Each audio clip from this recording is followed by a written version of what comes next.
no.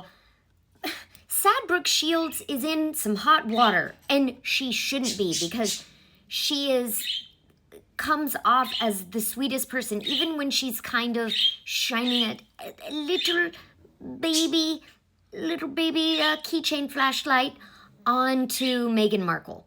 She was not rude at all.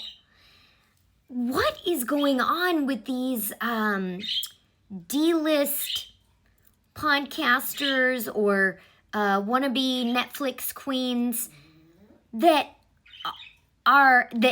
they're so handily, very bossy, very I handle my husband, I am the boss, I do all the scheduling and all the blah blah blah.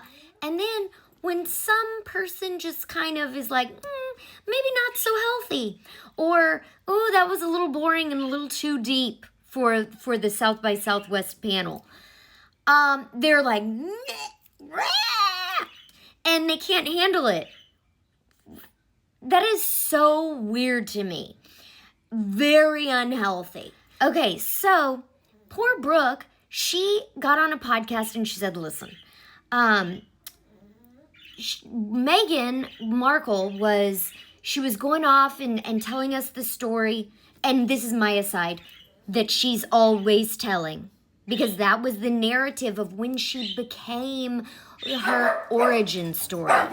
So she has to continue using it because that's the anchor. That's when it all began, when she was 11 years old and she wrote in and said something about misogyny, or I don't care, because it was a class project. Don't get it twisted. And Brooke was like, well, at 11, I was posing for an adult magazine. You know, like, let's not be too precious here. Everything was fine. Well, guess what? Meghan got the podcast pulled. So now you cannot find where Brooke is talking about that. It was not a big deal, Meghan. Not a big deal. Calm down, folks. This person says Brooke Shields' podcast interview criticizing, which it was a tiny baby keychain flashlight of just telling her side of the story of being on the panel for South by. Criticizing Meghan Markle removed from website. So Meghan Markle, the woman who complained that she had her voice silenced. Did she ever have her voice silenced? Oh, because of the royal family. Even Catherine has her voice silenced. Like, and you didn't stay long enough to be able to really affect any change within the royal family. You've got to stay. You've got to see things through, Meghan, who complained that she had her voice silent, is continuing to silence other women. And now all of her fans are probably going after poor Brooke. Brooke can't handle it, y'all. Don't attack poor Brooke. She didn't say anything wrong, in my non-humble opinion. So then I went on Grok, and just to see what Grok could compile for me. There is no definitive evidence that Meghan Markle sent a cease and desist letter, because there was something on X that said TMZ found a cease and desist letter